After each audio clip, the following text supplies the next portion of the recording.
Everybody, welcome to Hey Nonprofits Live. My name is Trevor Nelson. I'm the co-founder of HGA Fundraising, and Sandy and I work on the Hey Nonprofits Network. This is our network where we are focused on auction and event success because people need to protect events. That's why we're here today as well. So, hey, I'm going to get us started if that's okay. Shout out. I want to give a special shout out to Morgan Hughes from our team. Mo, Jason's daughter. She's been with us since the beginning.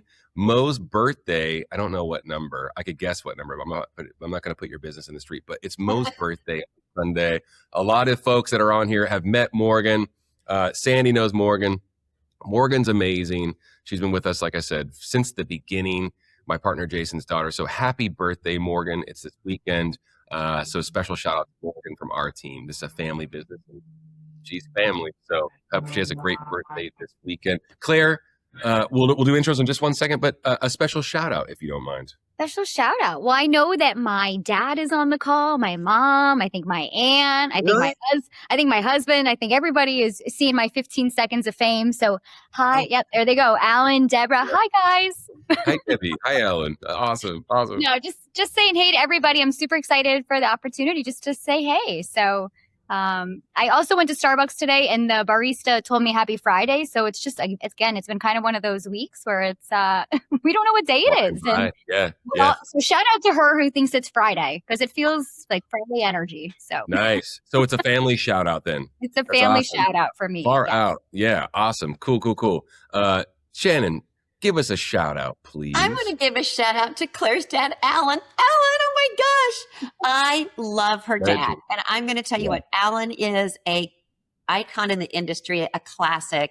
And I've learned it from Alan. And right now, I just want to see what hat Alan is wearing. Oh, cool. Screenshot it and text it over, Alan. Alan is a legend. Alan is Claire's father and has been a friend of ours and a friend of HGA's and Hey Nonprofits for a very long time. We adore Alan and the entire Frenkel family. Great shout outs. Great start, ladies. Hey, do me a favor, Claire, let's get into intros. Sure. Please introduce yourself, the work that you're doing right now with nonprofits, anything under the sun, as a matter of fact. Get us started if you don't mind. Sure, absolutely. So again, I'm Claire Frenkel, and I am relatively new to the auction business just as an auctioneer, but I have been incorporated into the family auction business for almost 20 years. So I grew up with the excitement of it, the benefit side, also watching my dad do the real estate side. So I'm pursuing both. My career up until this point, I was a Division I rowing coach at the University of Miami for many years, which taught me leadership and stage presence and all that kind of fun stuff. So the transition moving into the limelight of being on stage as an auctioneer has been a really fun and exciting transition. I think the competitiveness of the bids going back and forth also excited me. So that's a little bit about my background, and I'm just jumping in full force, working alongside my dad, and it's been an absolute pleasure. And so this is the career shift at 36 years old. So I'm very excited about it. Not new to the auction business, but definitely newer to the stage. I've been licensed for a little over 7 months now. So far out. Excellent. Hey, Auction Shannon. I was just telling everyone I was telling Shannon and Claire and Sandy in the green room. Since I've met Shannon 10 years ago, almost, she's been in my phone as Auction Shannon, and it has never changed. So I love it that he has an A. I like that, the A's. Oh yeah, you're up there. You're near the top, and you're in my favorite. You're in my favorites too. You know what I mean? So hey, do us a favor, Shannon, another legend in the space as well. Please do us a favor. Introduce yourself and the work that you're doing. The new company site, all that. It's all beautiful. I love the logo behind you, and that ties in to what you're doing with everything Gala as well. So please tell the folks who you are.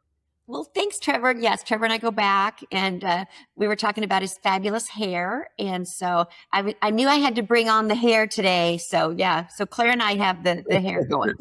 Anyway, I'm Shannon Eason, and my company is Everything Gala, and I'm super excited. This is year 2 for us. But in the realm of the auction industry, this is my 40th year celebrating my businesses in the life. I've been an auctioneer for 40 years. So yes, Claire, I started very young. So I'm just going to throw that out there. But I'm going to tell you, I've seen so many changes in the industry. I think we're going to talk about some of that today. So it's just exciting for me. I'm an instructor at Worldwide College of Auctioneering. I'm also an instructor at the Professional Ringman's Institute, instructor at America's Auction Academy. I mean, I've been instructing for many years, 1995 International Auctioneer Champion. So that gave me a chance to really do seminars, workshops all across. Oh my God, look at the fireworks. I love that. I did not mean to do that. We had a lot of opportunities to do workshops, seminars, presentations, coaches, trainings, mentorings. It's just, I love to teach and instruct, and I love to share. So I'm excited to share the limelight with Claire today, and let's get this show on the road. That's awesome. Hey, great. Awesome intros. Hey, I just want to get into the chat real quick. Yes, Jackie. Hi, we're here.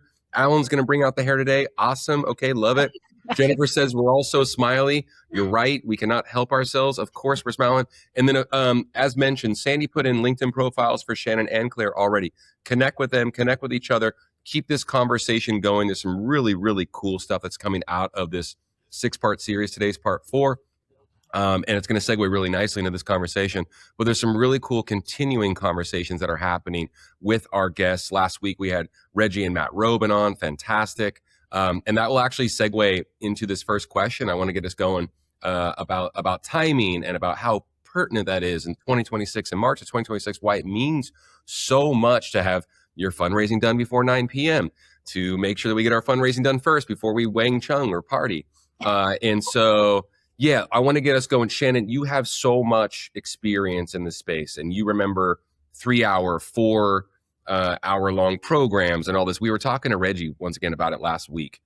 What have you seen change, or what are some things that folks are still bringing with them from the olden days, for instance, as far as like development event folks that are just flat wrong, that we just cannot bring into 2026 when it comes to the evening, not just the pre-planning, but the evening of our fundraising? Well, we were going to talk about my favorite 4-letter words. And they're coming, girl, they're coming. One of those 4-letter words is keynote. A 4-letter word is keynote. That is like terrible. If you even think about having a keynote speaker, please, I beg of you, do not do it. So tight programs, tight. So one of the things that I'm seeing that came in from those days was bringing in someone that really brought maybe a lot of star power, or maybe, the celebrity aspect, that people were bringing in celebrities, and what they were doing was bringing in people who wanted to see the celebrity instead of people who wanted to support your organization and give you money.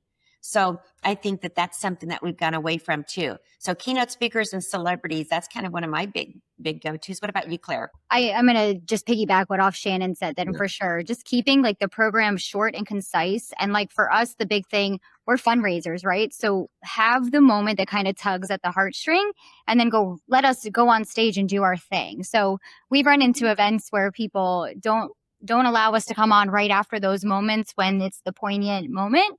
And then we just lose the momentum. We lose the steam. So the shorter, the more concise, reminding people that like it's a fundraiser and then it's a party, I think has been the big thing that I've seen, and that has worked really well for our firm. So yeah, I'm right there with Shannon. Keep it simple. Keep it simple. Love it.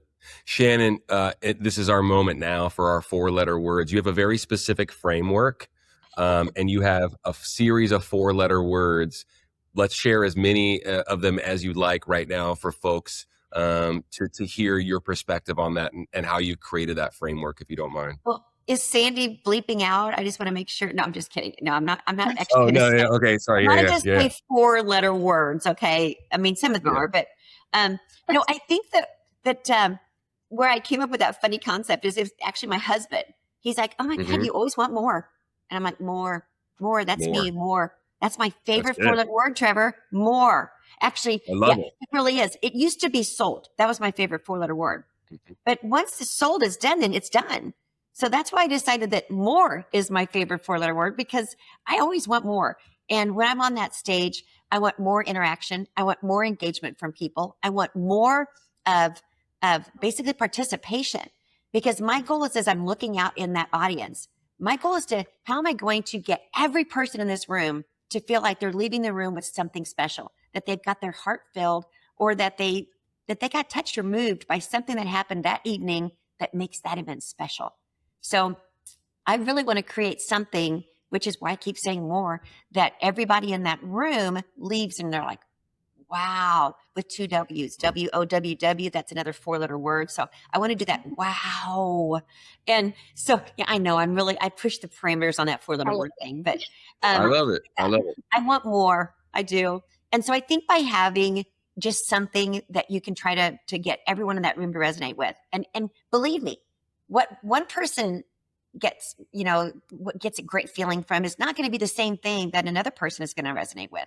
So you have to find that experience. And it might be that when they walked in the room, or let's back up. It might be when they drove up that the valet service was so amazing, and that the person that took their keys was just so amazingly complimentary and helpful that it just set the tone for the night. Okay, think about that. We just set the tone for the night, and that first experience can either be super bad or it can be good. How do we make sure that those experiences are good, so that when we get ready to do the ask, that they are in a place of happiness, not a place of, oh my God, I can't believe it was raining. We had to wait in line out there in the parking lot. There wasn't anything close. So, I mean, you really have to think about the guest experience all the way from the beginning of the evening to the end. That really just kind of like, poof, came from nowhere. No, I love it. I think that's fantastic. And I mean, I want to go down this path, and Claire, I want you to share any kind of like, I mean, you're an athlete, you're very driven, all these things, you're I know you're embarking on this career path and what have you. I'm presupposing that you have like a mantra or your own words. They don't have to be 4 letters, but if they are, that's cool too. But what are you saying out loud? What are you sharing with folks? Or if it's just in between your own ears, like what are some of those mantras that you're talking about that's stoking the fire for giving at the events? Anything you want to share with the audience about that? Yeah, absolutely. I mean, I think one of the things that I pride myself on, the fact, like, and our firm does this too, watching my dad be, we just try to be relatable and genuine. And, we get up on stage and we're really vulnerable with people. We remind them why we're there. We say, listen, like, we've all had journeys, and this is why we all come here, to celebrate, to honor, to enlighten. And so we just make it really relatable. We try to have conversations with people from the stage. And I think that really kind of sets us apart from some other auctioneers that are just going to go up there and, blah, blah, blah, blah, blah. And then, but we're really building relationships. We are spending time in the silent auction area, getting to know the people that are going to be in the audience. We, we bring a team with us. So we have ringmen and clerks, and everybody's engaged. So I just think that that's our thing, to be relatable. That's what I always say to myself before I get up on stage, is like, make sure I am vulnerable and relatable, and people know that they're talking to a real person that is genuinely passionate about the mission that we're celebrating and raising money for. So that's kind of I love that, Claire. I love that. I know. Shannon and I are already on the same page, and Shannon, I have to introduce my Aunt Debbie, who's on this call too. I'm sure she's already looking where you bought that sweater and is going to buy it herself. Oh, So that's awesome. yeah, I think that's the big thing for us. So I love that Shannon said, creating an environment and an engagement where everybody's happy, because I think happy people spend more money. I mean, it's the same thing with exercise and being an athlete. If you're in a good headspace, if you're building those endorphins, you're just going to be enjoying the moment more. So it's all relatable. She's throwing out the endorphins and the dopamine. Did you hear that, Trevor? She's throwing it out there. Yeah, She's trying to be on us, does he? Oxytocin, norepinephrine, endorphins, all that dopamine, all those chemicals were thrown out in our episode. Last week. It's really, really good. Hey, I don't want to get on a soapbox and make it about us, but speaking of mantras and whatnot, you said something very, very interesting about being personal, and it hit the light bulb for me, Claire, where some of the best advice I ever got from someone when I was starting out, just with business in general, actually.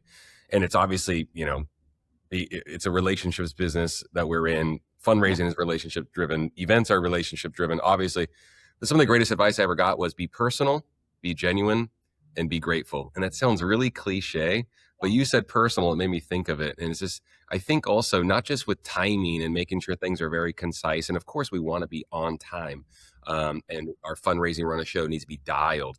And we need to get folks in and out and get the fundraising done and all the things that we're talking about week in and week out with this. But that personal piece, that genuine piece, I think is really, really important. And that can't be lost for the sake of speed and timing. Yeah.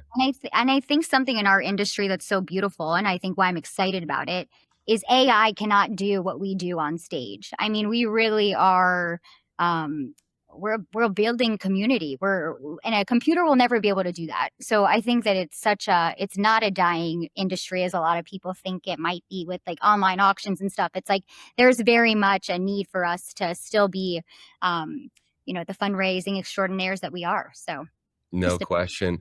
Even we've had some of the most brilliant minds in fundraising in the AI world, authors and folks that have started companies and what have you. I could name drop all I want over and over and over again, but they all say the tools are here. These AI tools are here so we can focus on the people, to free us up so we can focus on the people. Shannon, you want to put tie a bow on that subject with regard to the personal piece, the relationships piece. You're so relationships driven.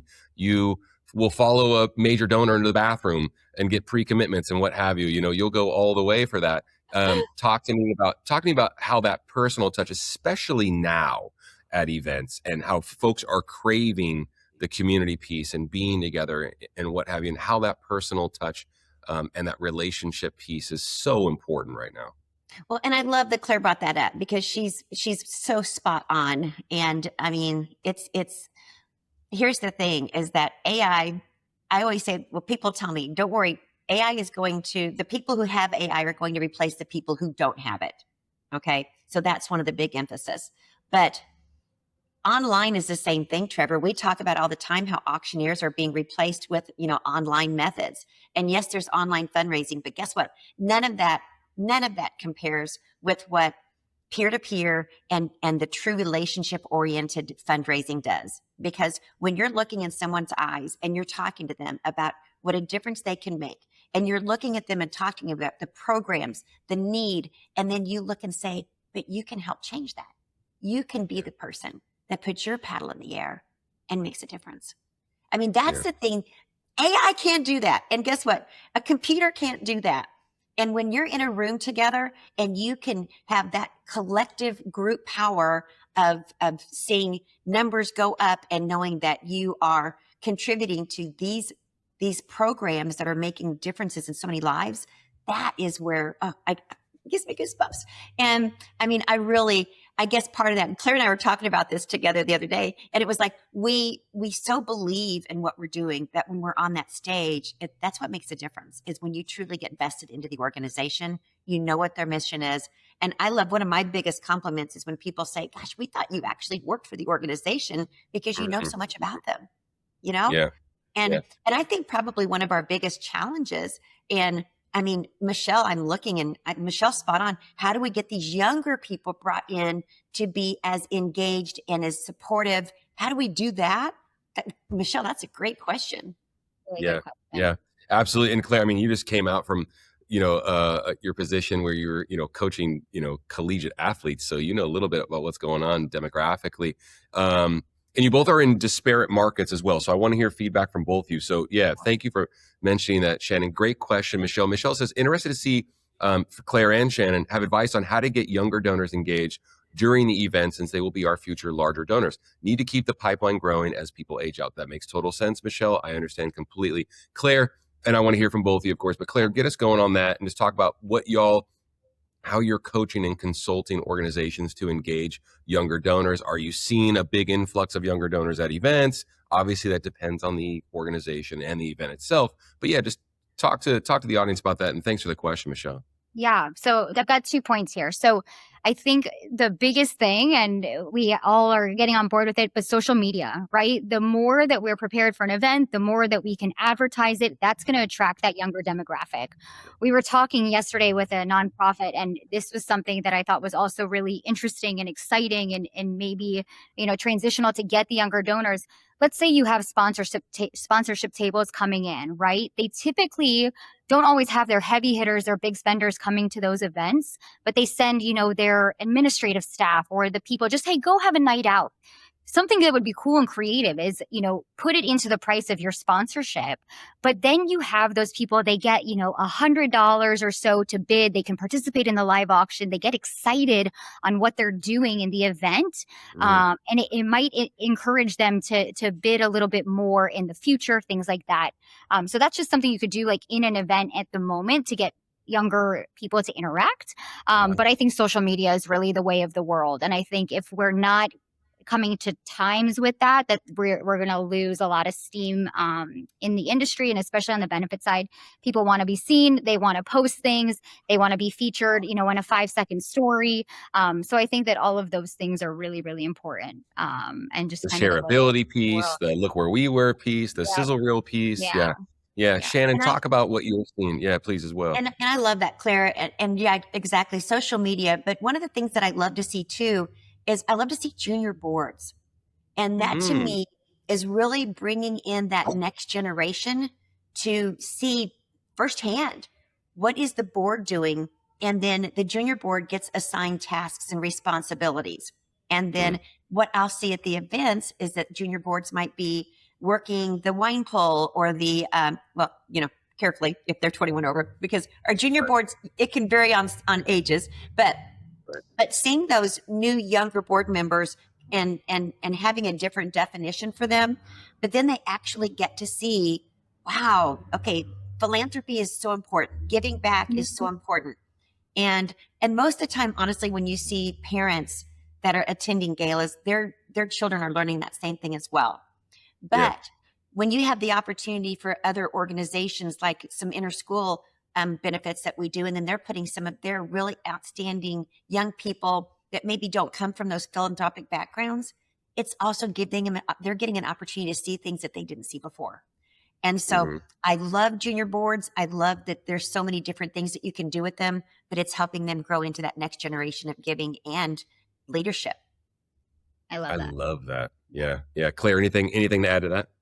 No, I think that's something that is new to me, but I think it's brilliant. I mean, you've got to always prepare the next generation. And I think that's a great way to do it with the guidance from the current board. I think that's awesome. And again, go ahead.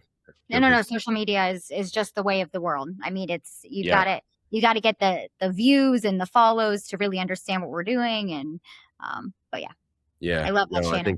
I think it's awesome. I think it shines a light on the work too. And those are all platforms. That's right. Fundraising is not getting easier because it's an and game. You have to do socials and email and text and this and personal and all of these things. And that's why it's not getting easier. However, there is a framework that we can all follow. I love the junior board thing. I love the junior committee thing as well. Shannon, please go ahead. Well, on the social media, there's so many different things that you can do on that. And it's not just a matter of sharing where you're at, what you're doing. I mean, but when we're using it at events to pre-market things, I mean, that's one of the things that we really encourage organizations to do is pre-market your live auction items, pre-market your raffles, pre-market anything that can be sold. Because we like to look at the revenue generating in 3 areas: before the event, during the event, and after the event. And there can be so many different things that happen before the event, but that's where you can really push your raffle tickets. You can really push your live auction items. And then of course that night, then we're doing the fund the need. We're doing the, silent auction or whatever. So all that night of, but post event, I'm going to tell you post event, there is some amazing opportunities. And if I can just take a second to tell you a couple ideas on post event, this is where HGA comes in, and I'm going to give you the plug here on HGA. But we love to take any of our consignment trips that we sold that night and blast that out to non-attendees saying, hey, you might have missed this, but we're going to extend the opportunity and you can purchase this experience and we'll give you through Friday. So just reach back out to us. That way you're going to put your toes in the sand, and you're not only doing that, but I have it on do not disturb, except for my daughter has a pass and she gets to, sorry about that. Family business. We get it. We totally get it. But after the event, we're really using that to do that whole another sector of fundraising. And so taking those consignment trips and then putting those out, I'm going to tell you, we've been super successful in selling some of those after the event. And then it's just more people that get to experience an amazing trip, but more people who get to actually support the mission, which is what we love. I love it. I want to double click on the social piece too. We had some questions coming in, Claire. I don't mean to interrupt you if you had something to follow up with that, but Alan had some great points actually as well about Oh, the under 40 for junior boards, tap into the local best under 40 and like published groups. Totally get it. That makes a ton of sense. Fantastic. Love that. Tamara works with the Rotaract, the young professional sector of Rotary, to recruit volunteers who then get involved with our mission. I love that. And then a question as well for I want you to start with it because you're so prolific on socials, Claire. Amy had a question. What social media do you think most of the younger group follows? If you were going to give some advice. And Amy says, I understand Facebook isn't that, probably that platform for a lot of That's me, the younger, Amy. I'm the Facebook girl. under 40, maybe I don't know. Yeah. Give some feedback, Claire. And I'm going to say also, this is going to segue into another point. Sorry for interrupting. The text piece, the speed piece, things like that of how you get in front of people. So not just socials, but explain like the methodologies. Like I think text blasts are really great, or even if you disagree, Claire, but just kind of give some feedback if you don't mind. Yeah, I know, absolutely. So I'm kind of old school in the sense that I love a good old fashioned phone call, right? I think that kind of dates me and it makes me relatable again to like all the different generations of people that I work with. But from like the younger perspective, Instagram is where it's at. Instagram and Twitter and even like TikTok. Those are really the big things that are up and coming. And even to the point where this past week, was sending messages through DMs, right, to organizations. Hey, I'm a nonprofit benefit auctioneer. I saw that you have an event coming up on May 22nd, and I just wanted to know if you had an auctioneer. I would love to talk to you how we can make your event better. And I got responses. So that is the way of the world, because a lot of the people that are managing people's social medias are this younger generation, so to say. So they're quick to respond. They claim that they're too busy to get on a phone call. They can't take 5 minutes to have a conversation, but they can send a quick text message or a DM. So that's really the thing that I've seen a big shift in how I'm operating as a new business person. Mm-hmm. I'm sliding in the DMs, which just feels a little bit, sleazy, but here we are. It's the way of the world. So no, it's an accepted communication style. I get it. Or or approach. Yeah, absolutely. Yeah. Absolutely. Yeah. Anything to add to that, Shannon? It's just I'm that person who doesn't say no, and I'm so bad that if someone calls me, I'm going to answer the phone. If someone texts me, I'm going to respond. But of course, I'm still that person who I would 10 times rather be on a Zoom call to see someone so that I can see what your response is when I give you this idea. Because if you go, then it's a show. Sorry, but these faces, these expressions, they show a lot. And I can tell when I give you an idea if you're receptive to it. And if you're on a phone call or a text, I can't get any of that. So I know to go down a different route. So I love the human interaction part of it. Yes, I can shoot a text and be quick about it. I can shoot a DM, but boy, I love to get on. And I say it's almost like an old fashioned Zoom call now at this point, because we've been doing it for so long. But when Zoom came along from COVID, to me, that was like one of the awesome things that came out of COVID, because I love a Zoom call. Look at this. We're basically, this is, kind of a Zoom call. Zoom on steroids. Monster and I love Zoom. it. Yeah. I love it. Yeah. I get it. Hey, I want to tie a bow on the social piece and using socials to interact with potential donors, attendees, just making sure you're getting your message out there. It's just another platform to get your message out, of course, right? And we want to make sure that we're not underutilizing it. Alan said great feedback about getting your local business people under 40.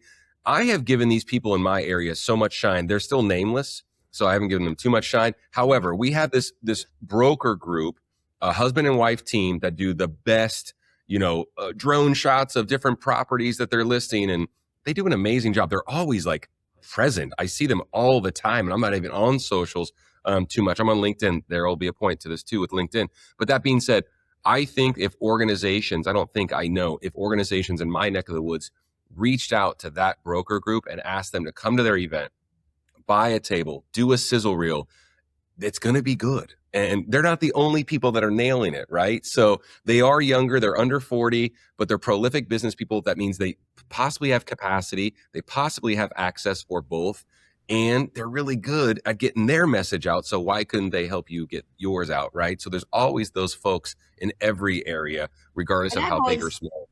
And Yeah. I've always said on sponsorships, I think that so many organizations are missing a huge opportunity because for so long people were like, oh, they got hit by COVID. They were really struggling. Well, guess what? One field that did not struggle were real estate agents. One field that did Mhm. not struggle were title companies. They were still closing. They were still selling.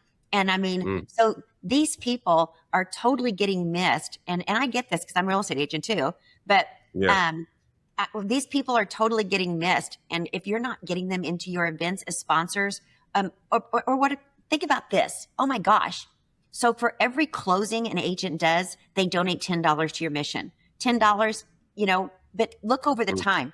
If you got a big, Mhm. huge franchised office, whether it's a Keller Williams, a Coldwell Banker, or whatever, and every agent is giving $5 or $2 or whatever per closing, look at the massive amounts of money that you can have coming in. And then they're standing there with their real estate agent, and on the closing key, it says, we're supporting such and such a mission. Oh my gosh. Yeah. I mean, there are Social so many impact. Yeah. opportunities that I think that are out there. You're welcome, Mhm. because there's going to be some really good stuff there. But I Love do it. think that social, that our texting, that kind of thing, it has limitations. Please don't let it replace. Don't let people push a button at the gala.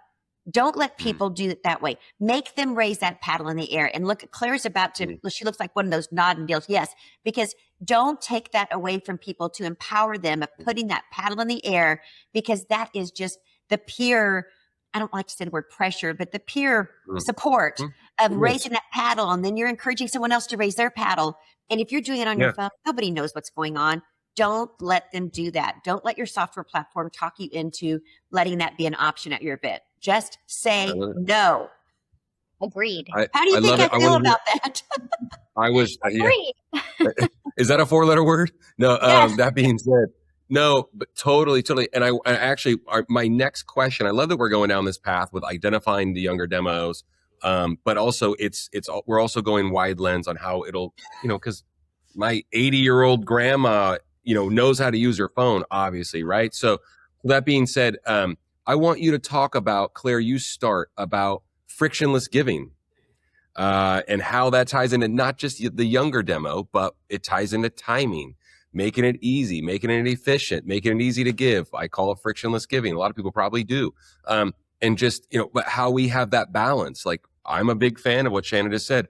I want people to have paddles. I want to see the paddles in the air. I think it's magical and creates motion and emotion. But talk about how it so we stay on track, how it applies to timing and efficiency of the evening and giving and all that, and some tools and some feedback for the audience about keeping things efficient, simple, frictionless when it comes to giving.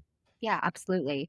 Yeah. So again, I think it really does come down to the timing of the event, right? You want to make sure that your event is not going to be 25 live auction items, because you're just going to lose the mojo of the room. Make it short and concise. 7 to 10 is kind of like our sweet spot. 7 to 10, we do an item 3 minutes or so. We get right to it. You have, again, maybe somebody come back up, give a quick heartfelt speech, and you go right into like your fund and need, your paddle raise, anything like that. That's where you keep it tight, right? Hopefully you have somebody ahead of time that gives a pre-donation, so to say. You have a starting point, you work through it.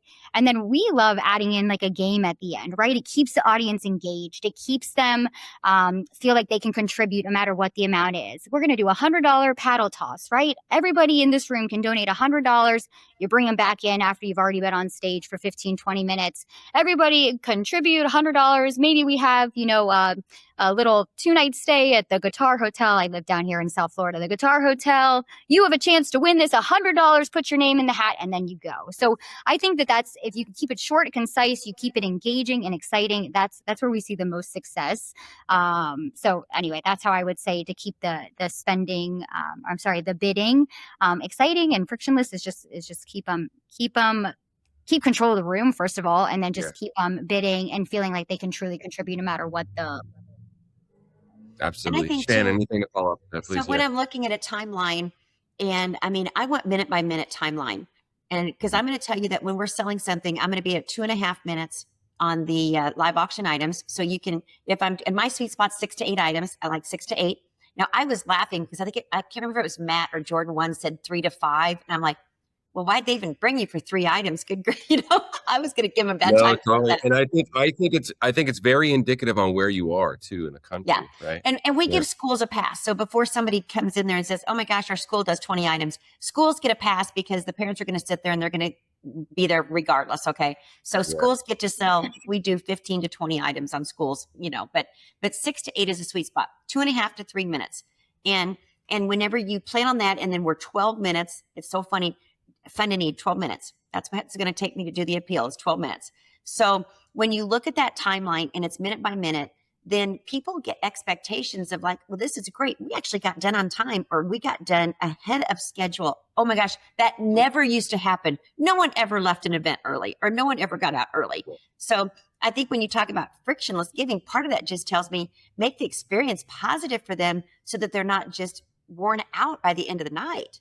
So, because frictionless to me means at ease, and they're having an opportunity to do something without having issues. And so give them an easy, smooth opportunity that evening to give, and give them different amounts. And I love when Claire was talking about the paddle toss, because we love gather up those paddles. We pull them in. We physically grab those paddles. We bring them up to the front of the room. We throw them up in the air. Great picture moment, because then everybody's taking pictures of that and sharing that on social media.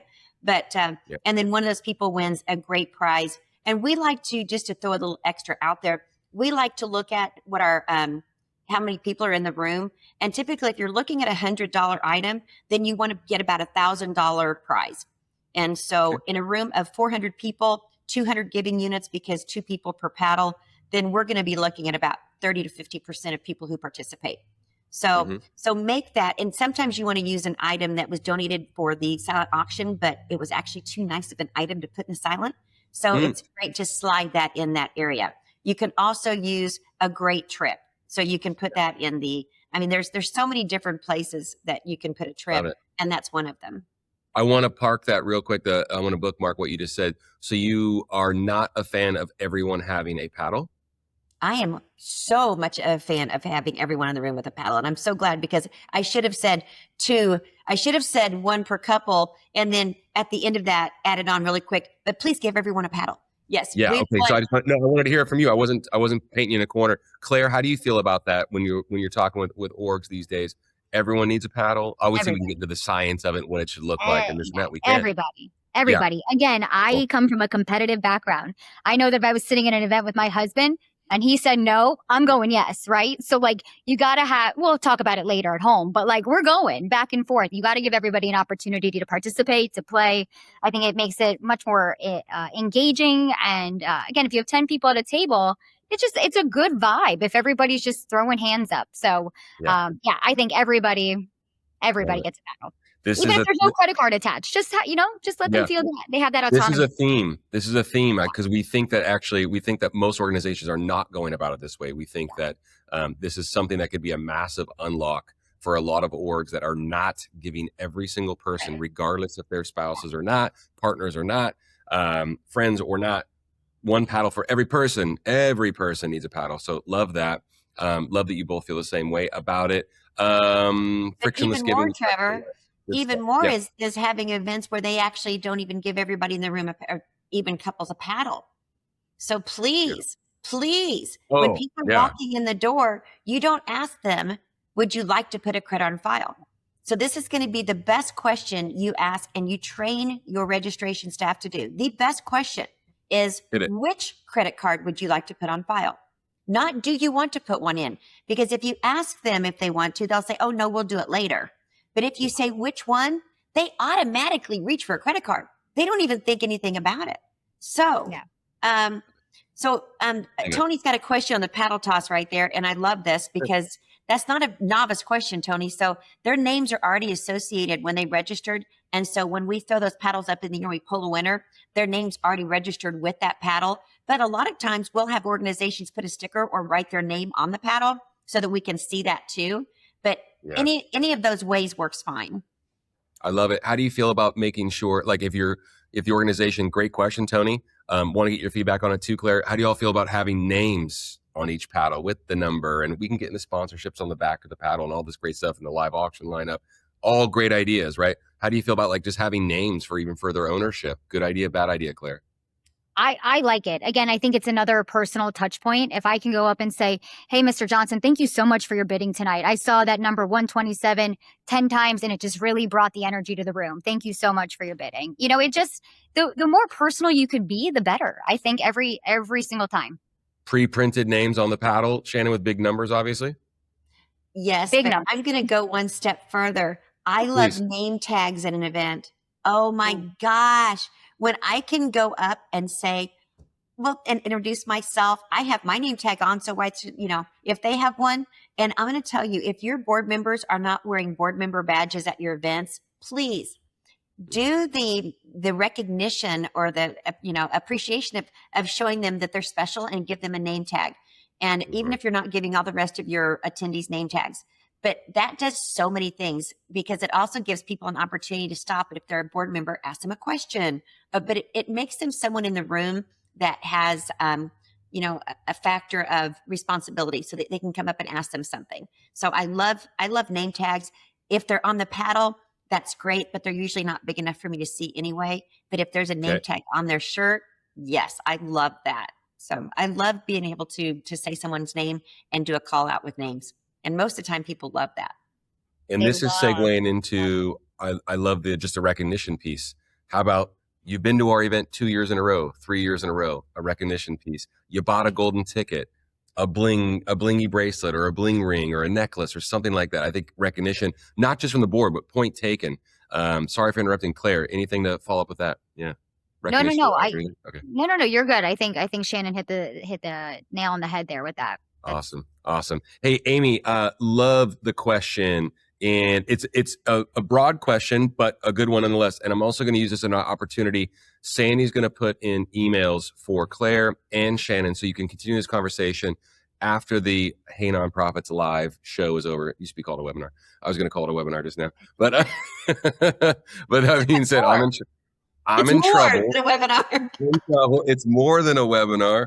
It's Hey Nonprofits Live. But afterwards, nonetheless, do us a favor, though. Continue the conversation, Amy, if we don't, get super long-winded about it, because it's actually, once again, it's a very broad question. However, I want to hear an answer from both of y'all. Amy says, if an agency, an organization currently does not run a live and only does a silent auction, what kind of money could we see increased in that evening if we add a live auction to the evening? Claire, you start. Yeah. So I actually worked an event 2 weeks ago where they had a 200 item silent auction and only wanted to do a paddle raise. And we were really pitching. We had a short contract with them, and yeah. I've already been rehired for next year, which is amazing. But the consultation part, right? That's where you educate. We're there to fundraise, and as professional fundraisers, if we can get the most money out of the room, take some of those bigger silent auction items, put them up on the stage, let the auctioneer build rapport with the crowd throughout one or two items. And then when you do the fund and need, the paddle raise, it's an easier ask for the money because we've already built that relationship with them, that we're credible, that we're going to raise a lot of money for those items. And it's just fun. Again, like we are entertainers, not only professional fundraisers. So you pitch this organization on, I'm only interrupting because we got about 13 minutes left. So you pitch this organization on grabbing high dollar, high value silent auction and turning them into impromptu live auction items to get the money? Okay. No, we tried to do that, but they were really just set on doing this way this year because it's what they had done in the past. But I will tell you that we took their paddle raise from 33,000 to over 100,000 with me being there this time, which was a huge success. So I think now I've built my credibility a little bit about, hey, let's take some of those bigger items that maybe aren't going as some of the experiential items like a ride on a blimp, right? That's an awesome item. Let's have some fun with it on the live stage. So now that they saw, what it brought onto silent, it's something that we're working on educating more on the live. And I think they're going to be on board for live items moving into the next year's event. So long story, they left money on the table by not having some good live items, it sounds like. I think so. Yeah. I think absolutely. Yeah. Shannon, taking on Amy's question head on, what is a typical, I know every event has its own atmosphere and uniqueness. And if you have never done a live auction before, of course you need a professional benefit auctioneer. So definitely consider that, Amy, of course. But, Shannon, let me frame the question this way. You can take an item for instance, it doesn't have to be one of ours, but you can take a tripper experience and in 2.5, 3 minutes, sell it. I mean, you've sold items 50 times before, but that's lightning in a bottle, right? For a lot of organizations. For someone that's never done a live auction and they grab an item that you can sell multiple times, I mean, talk about what kind of revenue we can generate, profit we can generate with, let's just say, one good live auction item. All you have to do on that, and really, if you've never added a live auction component, and it's like what Claire said, you could take something off the silent and move it up. But what we like to do is say, okay, there are people on your board, or there are going to be people in your organization who can donate something. And obviously, Trevor, we love donated items because they get to keep 100%. Sure. We get that, but we need a wow factor, or we need something that we can sell multiple times. And typically, a donated item, you're not going to be able to sell multiple times. So you've got to have something that's usually a consignment item. And so, Tony, this is where I think it's really important. You could literally just auction off one live auction item. And the way you would do this, let's say, so HG's got a fantastic Tuscany trip. All right. So we could just promote the Tuscany trip, and then we get up there on stage and we would auction it off like it's only one item. So we're literally making it look like it's just, there's a poster board in the lobby. We're promoting it as a live auction item. And then we're auctioning it off, and I ain't going to get $1,000. Yes, I ain't going to get $1,000. Now I'm going to go $1,500. I'm at $1,500, and now I'm going to get $2,000. At $2,000, now I'm going to get $2,500. At $2,500, yes, and now I'm going to get $2,750. You want back in, don't you? And now $3,000. And now $32.5. Wait. I'm at $3,000 right now. And I'm with bidder number 452. But all you have to do is put your paddle in the air, and we're going to send you to Tuscany. Number 452, you're in. Number 362, thank you. You're going to Tuscany. Number 467, you're going to Tuscany. Boom, boom, boom, boom. And in just less than 4 minutes, you are almost auctioning off numerous live auction items because you just sold one trip, but you gave it to 6 different bidders or 10 different bidders. My personal record, Trevor knows, is 59 in one night of one auction item. And but by doing this one item, you can literally, and you wanted to know how much more can you raise? Oh my gosh. Well, in that instance, the answer was $90,000 net. Now, in a normal atmosphere, which there were 400 people in the room, so that's not that uncommon. But in one area, I mean, if you even have 200 people and we sell 5 trips, that can raise another $10,000 easy for you. And the same with the golden ticket. We really haven't brought that up, but can I just if you just really a good place to start is do a golden ticket. You sell 100 tickets for $100, and HGA has some great golden ticket options on their website. And what happens is the winner, then you're grossing $10,000. I actually like to sell 125, and that way that 25 can be used to pay for the trip, and then your organization is netting $10,000. So that can be you don't even have to do that at a gala. You can do that just as a fundraiser in itself, and everyone just sells tickets for that, and you can literally just grab an extra $10,000 and do that as its own separate entity fundraiser. So our Chamber of Commerce has done it. I mean, it's so easy to do. And then you turn it over to HGA, and then they're responsible to take care of the winner. Win-win. That's right. That means no one from development is playing the travel agent game or arranging anything. Exactly. Claire, anything to add to that about the live auction in specifics? No, I mean, I love that. I think that's especially with some of these organizations that we see a lot of hesitancy with doing a live auction. I'm going to use that, Shannon. So thank you for educating me on that. I think that's awesome. And it gets the feet in the water for the next time. I'm always thinking hey, we're going to book the next one while we're at this one. That's how my brain, just like racing, gotta be training for the next race while you're at the race. So I think, could see my competitiveness. No, but I love that. I think there's nothing I can add to that. Shannon nailed that one. Part of Hey Nonprofits Live is very, very selfish for me because I get to learn in real time as well. And our breadth of knowledge has really, really increased. But I hear you talk about, selling multiples, and I think of our friend, Dan Lyles, who uses the terminology, who else wants one? Amazing.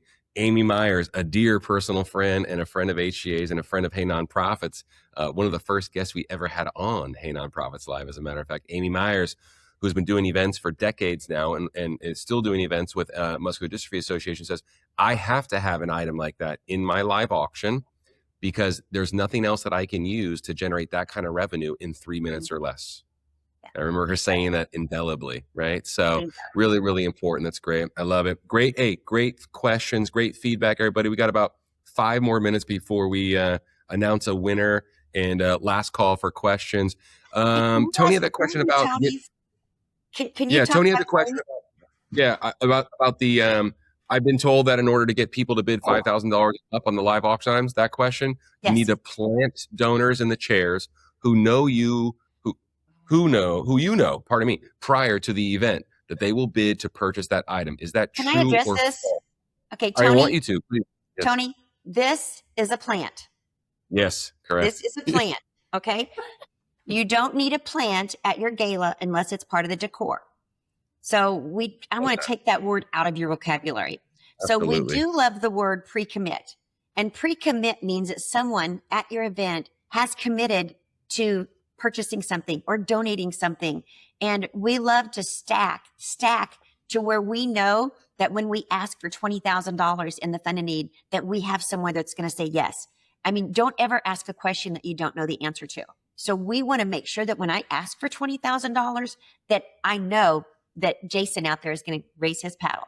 And then at $10,000, I know that there's going to be another one. Now, the hope is that whenever we ask that, is that someone's going to be inspired by everything they've heard and they'll join the other person. But as far as a plant wise, during the live auction, no, what you're doing is you're pre-marketing and you're making sure that there are people out there that are knowledgeable about what the items are going to be and they're excited about it.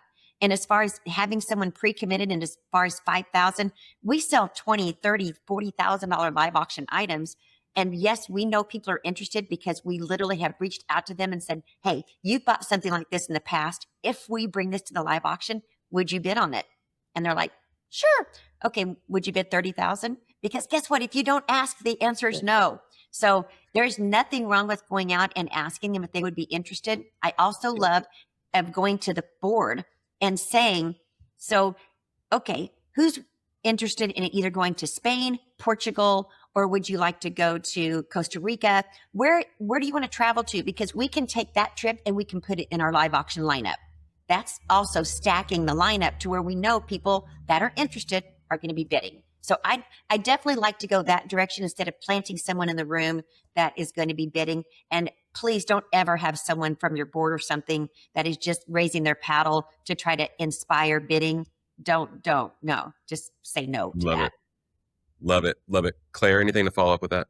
No, I totally agree as well. Awesome. I totally agree. And I think one of the big things too is, we're trained to be able to pivot. So we could go into the night thinking that we have one amount and have to pivot to do a different amount. So, leave that to us, but it's definitely helpful if we know ahead of time because it just prepares us to get the most money out of the room. Love it. Well said. Yes, absolutely. That was still a great question, Tony. So thank you so much. Love I'm that. so glad she brought that up. Yes. Yeah. No, I totally get it. Well, my mind goes to as well. It's another opportunity to pick up the phone, to ask some questions, to engage folks pre-event to see what they'd be interested in. That's for sure. Love it. Love the feedback. Can I make that happen again? I made like fireworks go off. There you go. Hey, that's for you, Tiffany. And that's for, go Amy and MDA. And then also you made that happen. You made that happen. I think Sandy made that happen. No, I made it happen just now. I'm doing it with the double thumbs. Hey, I fixed my settings or something. You know what I mean? It only took like 300 episodes for me to figure out how this machine works. But no, that was also for you too, Amy. We did that. It was great. Go Golden Ticket. Appreciate the kind words. Tiffany, it's great to see you. Hey, I got a question. And then I'm going to turn my phone on because Sandy's going to announce a winner or, she's going to put it in the chat. Let's just do that. Sandy's going to announce a winner for $1,000 in HGA bucks and a coaching session with Jason that you can use towards a live auction item or towards a golden ticket, for instance. But that being said, we'll bookmark that. Jenny had a great question that we didn't get to. I also want to say, when we've had a really good episode, I've got 3 pages of questions. We didn't even get to any of them. So we're going to get rid of those. But that means that's how this was a good episode, right? So that being said, Sandy had a pre-submitted question as well about how early should we start the pre-marketing of not just our event, because we were talking about socials, but how early should we start pre-marketing the live auction items? Because as we know, a prepared bidder that understands no surprises is a higher bidder. In 1 minute or less, Claire, how early should we start pre-advertising the live auction lineup? Ooh, the live auction lineup. I would start doing it when you start doing the silent auction. I would say that maybe, a month advance is probably a sweet spot for me. Okay. It gives enough time. Again, I'm thinking from a social media perspective, start announcing maybe one a day. Hey, we're going to do this one. We're going to do this one. And you start making like a rolling list of those things that you're going to be doing. And then obviously leading up to the event the week of, every day, some sort of post, some sort of announcement about it, I think is the best way to keep it fresh in the brain. I just look at it as another touch point. It's just another way to get in front of people. Maybe they didn't get the email 4 days ago, but they got the text, or they got the, God, it's just another touch point. Shannon, in a minute or less, how far in advance should we be advertising these live auction items, in your opinion? Well, I think it really depends on what the item is. The more complicated, the more components involved, the farther. I mean, if you've got a private plane and you're going to be trying to get 6 or 8 people as a group to bid on it, it's going to take longer to organize that. But I love what Claire just said, one item at a time. I think of it as the 12 days of Christmas or the 8 days of Christmas. And prior to your event, it's always a great reminder, 8 days, come up with a silent auction or a live auction item, 7 days, do another one. And that way you're literally giving them something to look forward to every day and to talk about and share, and ask them to join it or ask them to share it on their social media too. Part of being the frictionless piece. No, I love it. Part of the frictionless piece is making it easy for folks to share that information too. Like, hey, did you see they're going to have this? Make it easy for folks to send it off. So good. So good. Tamara, you rock. We do make this fun. It is fun. I should have crumpled up those papers and made it more noisy. Hey, thank you. Oh, appreciate you, Beth Ann. Yes, and Alan. Well, Who's anyone that comes on, well, it's coming right now. Oh, there it is. See? Hey, I don't know what this does, if that makes any noise. Hey, today's winner is Jody Ruark of Lord Academy in Oshkosh, Wisconsin. Congratulations, Jody. It's good to see you again. Thanks so much for coming back. Really, really appreciate you. We're just going to ask you one thing in return, as a matter of fact, for that $1,000 in HGA bucks. Please share it with someone in your network if you haven't already. Share it with someone in your family that would get some value out of this. Do us a favor. Oh, it's our pleasure. Thank you for coming, Jody. Barb, thank you. We learned so much from you all as well. Appreciate it. It's an honor to get to do this. It was an honor to share the Hey Nonprofit studio with you gals. Ladies, hey, the recording's going to go out. It's going to live on the YouTube channel, the Hey Nonprofits YouTube channel. So click that link in the chat that Sandy has put in there. Smash the subscribe button, like the episode, leave us a comment, leave us a question, reach out to our guests because they will come back. This is their invite for them to come back. And can't thank you all enough. Appreciate you all. Part 5 next Thursday. Part 5 next Thursday, same time, same channel. Shannon, thank you so much. Claire, thank you so much. That was amazing. Appreciate you all. That was really, really great. We'll do it again. Thank you all. Thanks all for coming. Have a great Thursday afternoon. It's not Friday, I promise.